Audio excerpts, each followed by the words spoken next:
എഡ്യൂക്കേഷന്റെ online ക്ലാസ്സിലേക്ക് സ്വാഗതം. അപ്പോൾ കഴിഞ്ഞ ക്ലാസ്സിൽ ബയോളജി നമ്മൾ എടുത്തിരുന്നു. ബയോളജിയിൽ കഴിഞ്ഞ ക്ലാസ്സിൽ നമ്മൾ പഠിച്ചിരുന്നത് ഒന്നാമത്തെ ചാപ്റ്ററിൽ എന്താണ് നാഡീ വ്യവസ്ഥ അല്ലെങ്കിൽ നെർവസ് സിസ്റ്റം എന്താണെന്നാണ് സംസാരിച്ചിരുന്നത്. അതിൽ നമ്മൾ പഠിച്ചല്ലോ, കഴിഞ്ഞ ദിവസം നമ്മളെല്ലാവരും വരച്ചു, കുറച്ച് ചിത്രങ്ങളൊക്കെ വരച്ച് നിങ്ങൾ തന്നു കണ്ടു.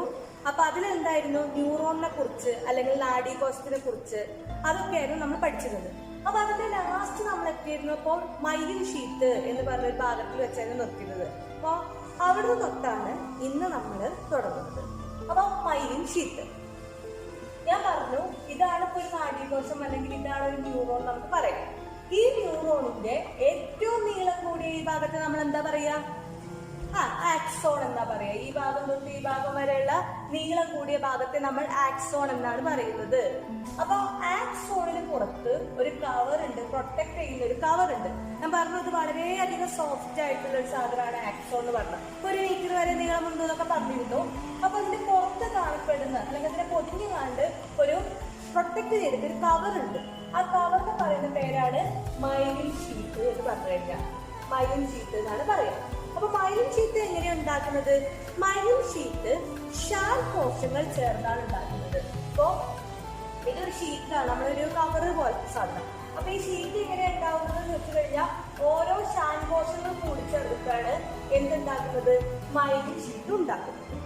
അപ്പോ മൈലിൻ ഷീറ്റാണ് എന്ത്, ആക്സോണിനെ പ്രൊട്ടക്ട് ചെയ്തിട്ടുള്ള കവറിങ് എന്ന് പറയാം. ഇപ്പൊ മൈലിൻ ഷീറ്റിന് ഒരുപാട് ഫങ്ഷൻസ് ഉണ്ട്. പരീക്ഷയ്ക്ക് എന്നും ചോദിക്കാറുണ്ട്, മൈലിൻ ഷീറ്റിന്റെ ഫങ്ഷൻസ് എന്താണ് അല്ലെങ്കിൽ മൈലിൻ ഷീറ്റിന്റെ ധർമ്മങ്ങൾ എന്താണെന്നുള്ളത് 2 മാർക്കിൽ എപ്പോഴും ചോദിക്കാറുണ്ട്. അപ്പൊ ഒന്നാമത്തെ ധർമ്മം എന്താ, ഞാൻ പറഞ്ഞു, ആക്സോണിനെ പൊതിഞ്ഞ് സംരക്ഷിക്കുന്നു അല്ലെങ്കിൽ ആക്സോണിനെ എന്ത് ചെയ്യുന്നു, പ്രൊട്ടക്ട് ചെയ്യുന്നു. അപ്പൊ ഒന്നാമത്തെ ഫംഗ്ഷനാണെന്ത്, it protect from the external shock അല്ലെങ്കിൽ ആക്സോണിനെ പൊതിഞ്ഞ് സംരക്ഷിക്കുന്നു എന്ന് പറഞ്ഞു. അപ്പൊ ഒന്നാമത്തത് പൊതിഞ്ഞ് സംരക്ഷിക്കുകയാണ്, കവറാണ്. രണ്ടാമത്തത് എന്ന് പറഞ്ഞു കഴിഞ്ഞാൽ it provide nutrients and oxygen. ഇതൊരു ജീവനുള്ള വസ്തു അല്ലേ. അപ്പൊ ഇതിന് എന്തൊക്കെ കൊടുക്കണം, പോഷകാഹാരങ്ങളും അതുപോലെ തന്നെ ഓക്സിജൻ ഒക്കെ കിട്ടണം. അപ്പൊ രണ്ടാമത്തത് എന്ന് പറഞ്ഞു കഴിഞ്ഞാൽ എന്ത് കൊടുക്കുന്നു, it provide nutrients and oxygen അല്ലെങ്കിൽ പോഷകാഹാരങ്ങളും ഓക്സിജനും നൽകുന്നു. മൂന്നാമത്തത് ഞാൻ പറഞ്ഞു, നമ്മുടെ ശരീരത്തിൽ ഒരു കറണ്ട് കമ്പി പോലെ പ്രവർത്തിക്കുന്ന സാധനമാണെന്ന് കഴിഞ്ഞ ക്ലാസ്സിൽ പറഞ്ഞല്ലോ. കറണ്ട് എന്ന് പറഞ്ഞാൽ എന്താണ്, ചാർജുകളുണ്ട്, പോസിറ്റീവ് ചാർജും ഉണ്ട് നെഗറ്റീവ് ചാർജും ഉണ്ട്. നമുക്കറിയില്ല, ഷോക്ക് അടിക്കുന്നു തൊട്ട് കഴിഞ്ഞാൽ. അപ്പൊ അതുകൊണ്ട് തന്നെ ഈ സാധനം തൊട്ട് കഴിഞ്ഞാൽ ഷോക്ക് അടിക്കും. അപ്പൊ അതുകൊണ്ട് എന്ത് ചെയ്യണം, ഇതിനെ കവർ ചെയ്യണം. നമ്മൾ കണ്ടിട്ടില്ല വയറിനെ പ്ലാസ്റ്റിക് കൊണ്ട് കവർ ചെയ്തിട്ടുള്ളത്. അപ്പൊ it act as an insulator. അതിന് നമ്മൾ എന്താ പറയാ, ഇൻസുലേറ്റർ എന്താ പറയാ. അപ്പൊ it act as an insulator അല്ലെങ്കിൽ ഇൻസുലേറ്ററായി പ്രവർത്തിക്കുന്നു. അപ്പോ ഓക്സിജനും പോഷകാഹാരങ്ങളും നൽകുന്നുണ്ട്, ഇതിനെ സംരക്ഷിക്കുന്നുണ്ട്, ഇതിനെ കവർ കവർ ചെയ്യാൻ തന്നെ എങ്ങനെ, ഇൻസുലേറ്ററായിട്ട് പ്രൊട്ടക്ട് ചെയ്യുന്നുണ്ട് അല്ലെങ്കിൽ ഇൻസുലേറ്ററായിട്ട് ആക്ട് ചെയ്യുന്നുണ്ട്. ലാസ്റ്റ് പോയിന്റ് എന്ന് പറഞ്ഞു കഴിഞ്ഞാൽ it accelerate impulse. Accelerate impulse എന്ന് പറഞ്ഞാല് ഇതിന്റെ ഉള്ളിലൂടെ വേഗം പോകണം നിർദ്ദേശങ്ങൾ, അല്ല ഇതിന്റെ ഉള്ളിലൂടെ മെല്ലെയാണ് പോകുന്നത് എന്ന് വെച്ച് കഴിഞ്ഞാൽ നമുക്ക് എന്ത് ചെയ്യില്ല, ഇത് കാണാൻ കഴിയില്ല. അല്ലെങ്കിൽ ഇതിന്റെ വേഗത നമുക്ക് എന്തെങ്കിലും തൊട്ടു എന്ന് പറഞ്ഞാലൊന്നും പെട്ടെന്ന് അറിയില്ല. അപ്പൊ വേഗം പോകണം, അപ്പോഴേ നമുക്ക് മനസ്സിലാവുള്ളൂ. അപ്പൊ അതുകൊണ്ട് തന്നെ ഇതിന്റെ ഉള്ളിലെ സ്പീഡ് അല്ലെങ്കിൽ വേഗത കൂട്ടുന്നു. It accelerate the speed of impulse അല്ലെങ്കിൽ എന്ത് ചെയ്യുന്നു, ആ വേഗത്തിന്റെ വേഗത കൂട്ടുന്നു. ഇത് 4ഉമാണ് മൈലിൻ ഷീറ്റിന്റെ ഫംഗ്ഷൻ എന്ന് പറഞ്ഞാൽ അല്ലെങ്കിൽ മൈലിൻ ഷീറ്റിന്റെ ധർമ്മങ്ങള്. അപ്പൊ പരീക്ഷയ്ക്ക് 2 മാർക്കിന് എന്തായിട്ടും ചോദിക്കും, മൈലിൻ ഷീറ്റ് എന്തുകൊണ്ടാണ് ഉണ്ടായത് ചോദിച്ചു കഴിഞ്ഞാൽ എന്തുകൊണ്ടാണ് ഉണ്ടായത്, ഷാൻ കോശങ്ങള് കൂടിച്ചേർന്നിട്ടാണ് എന്തുണ്ടായിട്ടുള്ളത്, മൈലിൻ ഷീറ്റ് ഉണ്ടായിട്ടുള്ളത്. മൈലിൻ ഷീറ്റ് എന്താ ചെയ്യുന്നത്, ആക്സോണിനെ പ്രൊട്ടക്ട് ചെയ്യുന്നു. മനസ്സിലായല്ലോ. അപ്പൊ ഇതാണ് എന്തെന്ന് പറഞ്ഞു കഴിഞ്ഞാൽ മൈലിൻ ഷീറ്റ് എന്ന് പറഞ്ഞു കഴിഞ്ഞാൽ.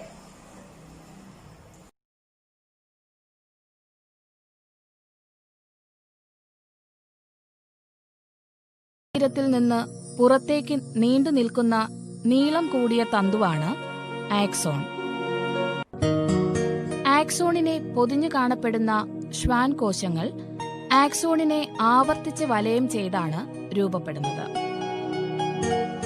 ഷ്വാൻ കോശങ്ങളുടെ ആവർത്തിച്ചുള്ള വലയങ്ങൾ രൂപപ്പെടുത്തുന്ന സ്ഥലമാണ് മൈലിൻ ഷീത്ത്. മൈലിൻ എന്ന കൊഴുപ്പു നിറഞ്ഞ ഈ മൈലിൻ ഷീത്തിന് തിളങ്ങുന്ന വെള്ള നിറമാണ്. അപ്പോൾ അടുത്തതായിട്ട് നമ്മൾ പഠിക്കാൻ പോണത് ഇമ്പൾസ് ജനറേഷൻ അല്ലെങ്കിൽ സന്ദേശം രൂപപ്പെടൽ എന്ന് പറയുന്ന ഭാഗത്തെ കുറിച്ചാണ്.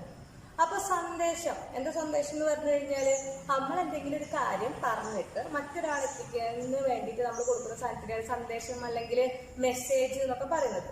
അപ്പൊ നമ്മൾക്ക് എന്താ മെസ്സേജ് എന്ന് പറഞ്ഞു കഴിഞ്ഞാൽ അപ്പൊ ഞാനൊരു തീര് തൊട്ടു. അപ്പൊ തൊട്ടു എന്നുള്ളത് ആരറിയണം? എന്റെ ബ്രെയിൻ അറിയണം, എന്നാൽ മാത്രമേ എനിക്ക് വലിക്കാൻ പറ്റുള്ളൂ. അപ്പൊ അതൊരു സന്ദേശം കൊടുത്തു കഴിഞ്ഞാൽ ആ സന്ദേശം കൊണ്ടുപോകേണ്ടത് ഏതിലൂടെയാണ്? ന്യൂറോണിലൂടെയാണ്. ന്യൂറോണിലൂടെ എന്ന് പറഞ്ഞു കഴിഞ്ഞാല് നമുക്കറിയാം, ഒരു ന്യൂറോണിന്റെ ഭാഗങ്ങൾ നമ്മൾ പഠിച്ചപ്പോൾ പറഞ്ഞല്ലോ, ഡെൻഡ്രൈറ്റ്, ഡെൻഡ്രോണ്, അതുപോലെ തന്നെ cell body, axon, ആക്സോണൈറ്റ്, synaptic lobe നമ്മൾ പഠിച്ചിരുന്നു. അപ്പോൾ ഇതാണ് ഡെൻഡ്രൈറ്റ്, ഇത് ഡെൻഡ്രോണ്, അത് കഴിഞ്ഞിട്ട് സെൽ ബോഡി അല്ലെങ്കിൽ ഇതാണ് പോസ്റ്റ് ശരീരം എന്ന് പറഞ്ഞു കഴിഞ്ഞാൽ പിന്നെ എവിടേക്ക് എത്തേണ്ടത്? ആക്സോണിലേക്കാണ് എത്തേണ്ടത്. ഞാൻ പറഞ്ഞു, ആക്സോൺ എന്ന് പറയുന്ന സാധനം എന്താണ്? നീളം കൂടിയ സാധനമാണ്. ഇപ്പൊ വേഗത്തിൽ പോകണം എന്നൊക്കെ ഉണ്ട്. പക്ഷെ ആക്സോൺ ഒരു പ്രത്യേകത ഉണ്ട്. ആക്സോൺ എന്താണ്? ഒരു കറണ്ട് കമ്പി പോലെയാണ്, ചാർജ് ഉള്ള ഒരു വസ്തുവാണ് ആക്സോൺ എന്ന് പറയുന്നത്. ഞാൻ കൊടുത്തിട്ടുണ്ട് ഒരു ആക്സോണിന്റെ പ്ലാസ്മ മെംബ്രെയിൻ അല്ലെങ്കിൽ പ്ലാസ്മ സ്തരം കൊടുത്തിട്ടുണ്ട്. ഇതിന്റെ പുറത്തും അകത്തും വെച്ചാൽ ഇൻസൈഡും ഔട്ട്സൈഡും രണ്ട് ചാർജുകൾ കൊണ്ട് വ്യത്യാസമാണ്. ഇങ്ങനെ ഈ രണ്ട് ചാർജ് വരാൻ കാരണം എന്താണെന്ന് ചോദിച്ചു കഴിഞ്ഞാൽ എന്താണ്? ഒന്നാമത്തെ പുറത്തുള്ള രണ്ട് അയോണുകളാണ്. ഉള്ളിലും പുറത്തും രണ്ട് അയോണുകൾ ഉണ്ട്. നമ്മൾ അയോണുകൾ പഠിച്ചിട്ടുണ്ട്. അപ്പൊ പുറത്ത് എപ്പോഴും എന്ത് അയോണാണ്? സോഡിയമാണ്. ഉള്ളിലൊക്കെ എന്താണ്? പൊട്ടാസ്യവുമാണ്. മനസ്സിലായോ? പുറത്തെപ്പോഴും എന്താണ്? സോഡിയം, ഉള്ളിലെപ്പോഴും എന്താണ്? പൊട്ടാസ്യം. അപ്പൊ സാധാരണ ഒരു ഇമ്പൾസും ഇല്ല, അല്ലെങ്കിൽ ശരീരത്തിലേക്കൊന്നും കൊണ്ടുപോകുന്നില്ല, നിർദ്ദേശങ്ങളൊന്നും കൊണ്ടുപോകുന്നില്ല. വെറുതെ നമ്മൾ ഇരിക്കുന്ന സമയത്ത് നമ്മുടെ ആക്സോണിന്റെ പുറത്ത് എപ്പോഴും എന്തായിരിക്കും? പോസിറ്റീവ് ചാർജും ഉള്ളിലെപ്പോഴും എന്തായിരിക്കും? നെഗറ്റീവ് ചാർജും ആയിരിക്കും. ഇതിന് കാരണം ഞാൻ പറഞ്ഞു, പുറത്തെപ്പോഴും എന്താണ്? സോഡിയവും ഉള്ളിലെപ്പോഴും എന്താണ്? പൊട്ടാസ്യമാണ്. അപ്പൊ എത്ര പോസിറ്റീവ് ചാർജ് ഉണ്ടോ അത്രയും എന്തുണ്ടായിരിക്കും? നെഗറ്റീവ് ചാർജും ഉണ്ടായിരിക്കും. അപ്പൊ ഇതാണ് സാധാരണ റെസ്റ്റിംഗ് ന്യൂറോൺ അല്ലെങ്കിൽ വെറുതെ ഇരിക്കുന്ന ഒരു ന്യൂറോണിന്റെ ചിത്രം എന്ന് പറഞ്ഞു കഴിഞ്ഞാല്. അപ്പൊ അതിന്റെ ആക്സോണിന്റെ കാര്യമാണ് നമ്മൾ പറഞ്ഞത്. ആക്സോൺ എന്ന് പറഞ്ഞു കഴിഞ്ഞാൽ എന്താണ്? ഒരു ചാർജ് ഉള്ള സാധനമാണ്. ചാർജ് ആയിട്ടാണ് അതിൽക്കൂടെ സന്ദേശം പോകുന്നത്.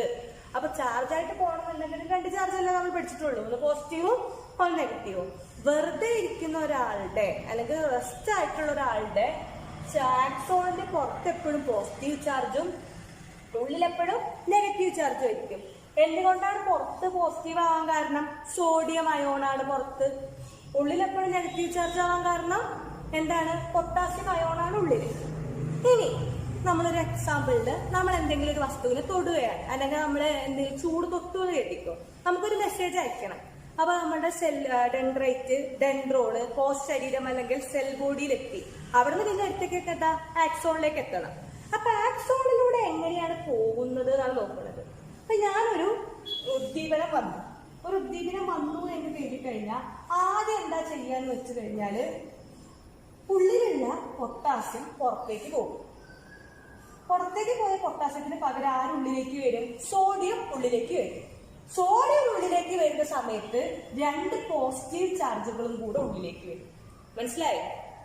അപ്പോ ഒന്നും കൂടെ പറയാം, എന്തെങ്കിലും ഒരു വസ്തുവിന്റെ ഉദ്ദീപനം അല്ലെങ്കിൽ ഇമ്പൾസ് നമുക്ക് ഉണ്ടാവുകയാണെന്നുണ്ടെങ്കിൽ ആ സമയത്ത് ഉള്ളിലുള്ള സംഭവത്തിന്, ഉള്ളിലുള്ള അയോണിന് എന്ത് ചെയ്യും? ഒരു വ്യതിയാനം, അയോണിന്റെ ബാലൻസിൽ ഒരു വ്യതിയാനം ഉണ്ടായിരിക്കും.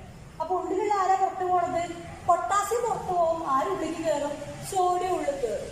സോഡിയം ഉള്ളിൽ കയറുമ്പോൾ എന്തുകൊണ്ടാണ് കയറുന്നത്? രണ്ട് പോസിറ്റീവ് ചാർജും കൊണ്ടാണ് കയറുന്നത്. അപ്പൊ രണ്ട് പോസിറ്റീവ് ചാർജ് ഉള്ളിലെത്തി, എത്തിയില്ലേ? രണ്ട് പോസിറ്റീവ് ചാർജ് ഉള്ളിലെത്തി. ആ സമയത്ത് രണ്ട് നെഗറ്റീവ് ചാർജ് പുറത്തേക്ക് പോവുകയും ചെയ്യും.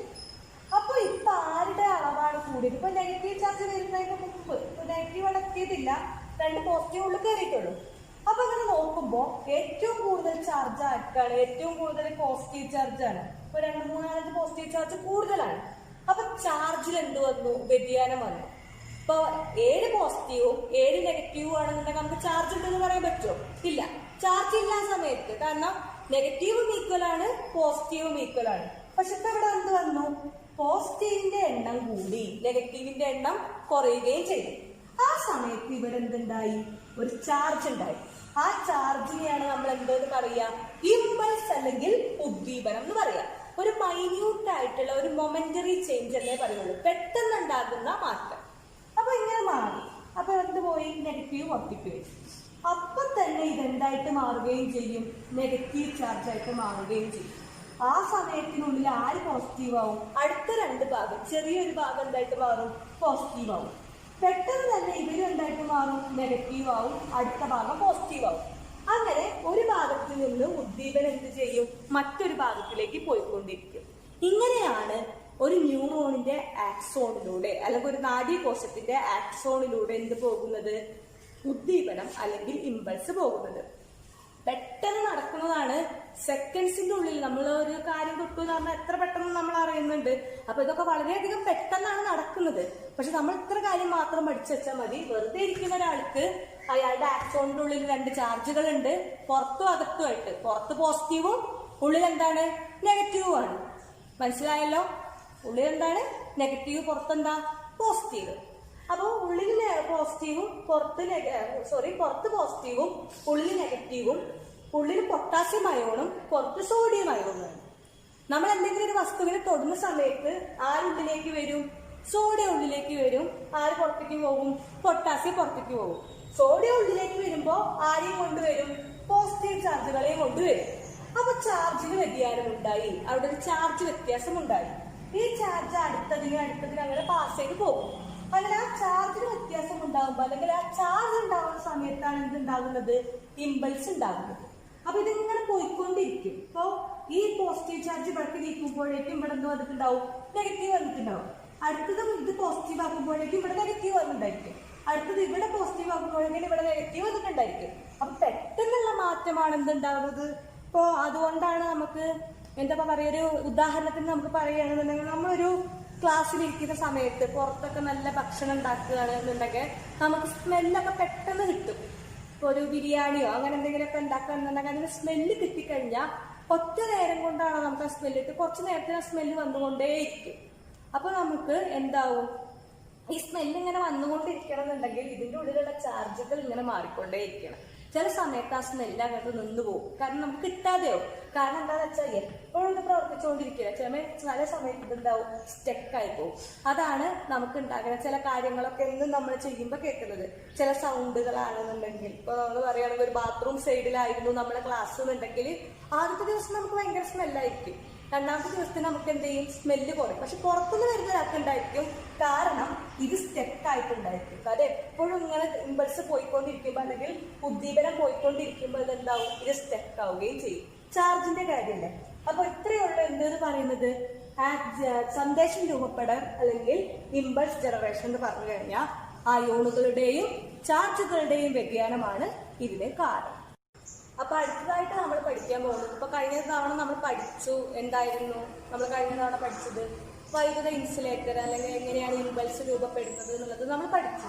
അപ്പൊ അടുത്ത ഭാഗമാണ് എന്തെന്ന് പറഞ്ഞാല് സിനാപ്സ് എന്ന് പറഞ്ഞാല്, ഈ പേരെന്നെ ഉണ്ട് സിനാപ്സ് എന്ന് പറയുന്നത്.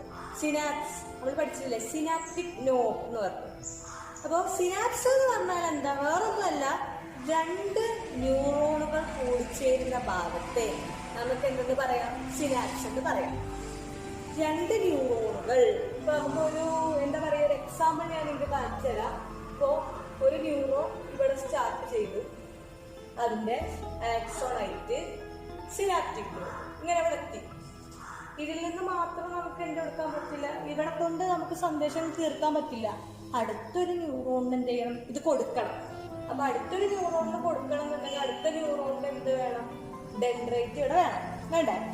അപ്പോ ഇതിന്റെ സിനാപ്റ്റിക് നോബും ഈ ഭാഗത്തെ ഡെൻഡ്രൈറ്റും, സിനാപ്റ്റിക് നോബും ഡെൻഡ്രൈറ്റും ഇത് കൂടി ചേരുന്നതിന്റെ ഉള്ളിലുള്ള സ്പേസ് അല്ലെങ്കിൽ ആ വിടവ്, ആ ഒരു ഭാഗത്തെ നമുക്ക് എന്തെന്ന് പറയാം, സിനാപ്സ് എന്ന് പറയാം. എന്താ പറയുക, സിനാപ്സ്. മനസ്സിലായോ? അപ്പൊ ഒന്നുമില്ല, രണ്ട് ന്യൂറോൺ തമ്മിൽ ചേരുന്ന ഭാഗത്തെയാണ് നമ്മൾ എന്തെന്ന് പറയുന്നത്, സിനാപ്സ് എന്ന് പറയുന്നത്. It is the junction place between two neurons. രണ്ട് ന്യൂറോണുകൾ തമ്മിൽ കൂടിച്ചേരുന്ന ഭാഗം. ന്യൂറോണുകൾ മാത്രമല്ല, ഒരു ന്യൂറോണോ ഒരു മസിൽ സെല്ലോ, ഒരു ന്യൂറോണോ ഒരു മസിൽ സെല്ലോ, ഒരു ന്യൂറോണോ ഒരു ഗ്ലാൻഡുലാർ സെല്ലോ. മസിൽ സെല്ല് പറഞ്ഞാൽ എന്താണ്, പേശീകോശം. ഗ്ലാൻഡുലാർ സെല്ല് എന്ന് പറഞ്ഞാൽ ഗ്രന്ഥികോശം. അപ്പൊ ഒരു ന്യൂറോണ് നാഡീകോശമായിട്ട് ചേരുന്ന ഭാഗത്തെയോ ഗ്രന്ഥികോശമായി ചേരുന്ന ഭാഗത്തെയോ പേശീകോശമായി ചേരുന്ന ഭാഗത്തെയോ നമുക്ക് എന്ത് പറയാം, സിനാപ്സ് എന്ന് പറയാം. അല്ലെങ്കിൽ it is the junction place between two neurons or one neuron and one muscle cell or one neuron and one glandular cell എന്ന് നമുക്ക് പറയുന്നത്. അപ്പോൾ ഞാനിവിടെ വരച്ചിട്ടുണ്ട് ഒരു ചിത്രം. മനസ്സിലായോ? ചിത്രം കണ്ടിട്ട് മനസ്സിലാവുന്നുണ്ടോ? എന്താണ് ഈ ചിത്രം? ഇതൊരു ന്യൂറോണിന്റെ സിനാപ്റ്റിക് നോബാണ്. ഞാൻ പറഞ്ഞില്ലേ അങ്ങനെ ഏറ്റവും തലക്കിലുള്ള നമ്മൾ രണ്ട് ഉണ്ടകൾ പോലെ പഠിച്ചിരുന്നു. പെണ്ണിന്റെ ലിപ്പ് പോലെയാണെന്നൊക്കെ നമ്മൾ പഠിച്ചു. ന്യൂറോണിന്റെ ഏറ്റവും ലാസ്റ്റുള്ള ഭാഗമാണ് സിനാപ്റ്റിക് നോബ്. അടുത്തൊരു ന്യൂറോണിന്റെ, ഇതൊരു ന്യൂറോണാണ്, ഇത് മറ്റൊരു ന്യൂറോണാണ്. അപ്പൊ മറ്റൊരു ന്യൂറോണിന്റെ എന്താണിത്?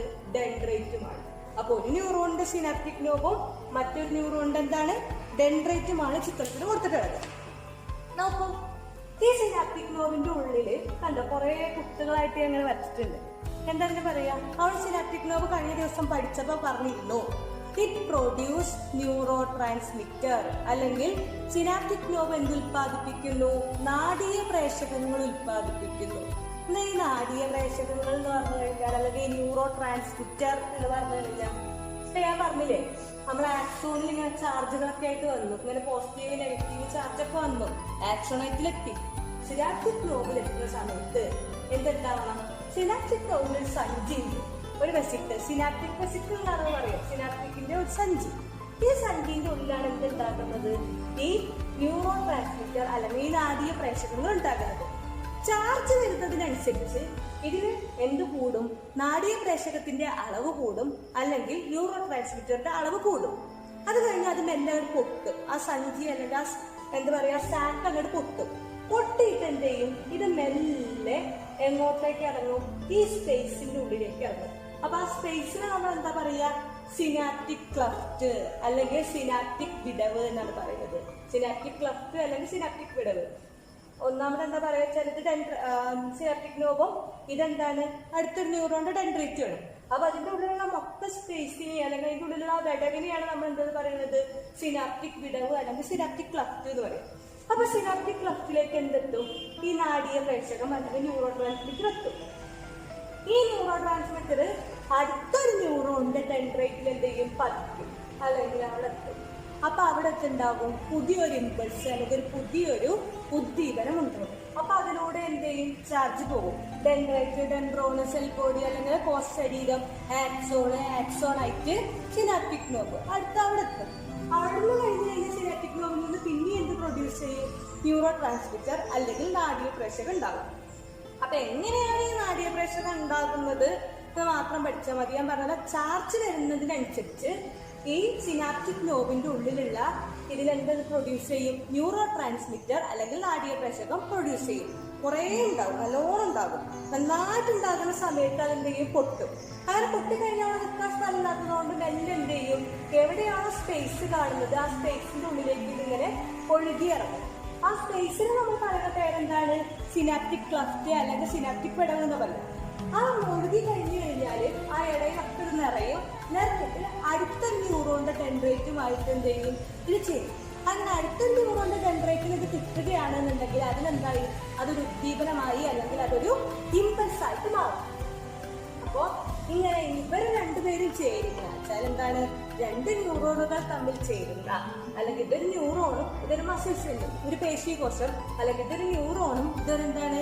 ഗ്ലാൻഡുലാർ സെൽ അല്ലെങ്കിൽ ഗ്രന്ഥി കോശമാണെങ്കിലും ഇവർ തമ്മിൽ ചേരുന്ന ഭാഗത്തെയാണ് എന്തെന്ന് നമ്മൾ പറയുക? സിനാപ്സ് അല്ലെങ്കിൽ സിനാപ്സ് എന്ന് പറയുന്നത്. അതിനുള്ളിലുള്ള വിടവിനെയാണ് നമ്മൾ എന്തെന്ന് പറയുക? സിനാപ്റ്റിക് വിടവ് എന്ന് പറഞ്ഞു കഴിഞ്ഞാൽ.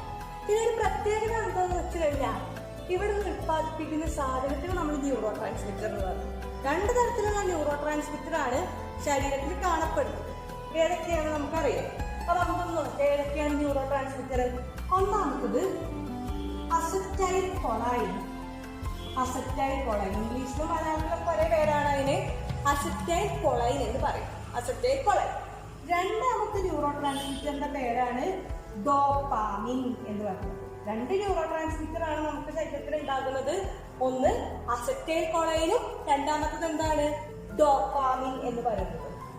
സിനാപ്സ് നമുക്ക് കറക്റ്റായി ഞാനും കരുതുന്നു. നല്ലോണം നോക്കിയാൽ മതി. വേറെ ഒന്നുമല്ല, രണ്ട് കൈകളുടെ അറ്റങ്ങൾ, ഇതാണ് ഒരു ന്യൂറോൺ, ഇതാണ് മറ്റൊരു ന്യൂറോൺ എന്ന് കരുതുക. ഈ ന്യൂറോണുകൾ തമ്മിൽ ഒട്ടിപ്പിടിച്ചല്ല നിൽക്കുന്നത്, വിട്ടാണ് നിൽക്കുന്നത്. അപ്പൊ വിട്ട് നിൽക്കുമ്പോൾ ഇതിന്റെ ഇടയിലുള്ള സ്പേസിനെ നമ്മൾ സിനാപ്സ് എന്ന് പറഞ്ഞു. അതിന്റെ ഉള്ളിലേക്ക് ഇറങ്ങി വരുന്ന ആ രാസവസ്തു, ഒരു കെമിക്കൽ സബ്സ്റ്റൻസ് ആണ് ന്യൂറോ ട്രാൻസ്മിറ്റർ എന്ന് പറഞ്ഞത്.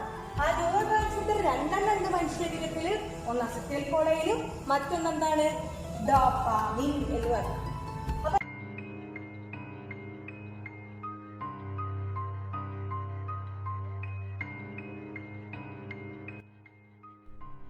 ഒരു ന്യൂറോണും മറ്റൊരു കോശവും തമ്മിൽ ചേരുന്ന ഭാഗമാണ് സിനാപ്സ്.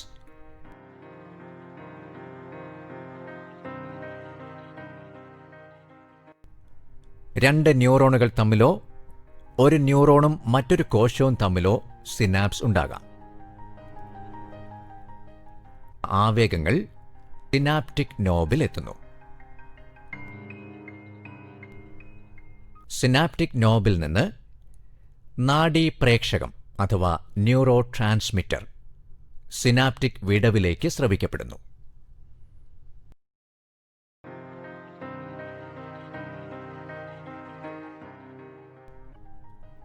നാഡീപ്രേക്ഷകം വൈദ്യുത ആവേഗത്തെ രാസീയ ആവേഗമാക്കി മാറ്റുന്നു.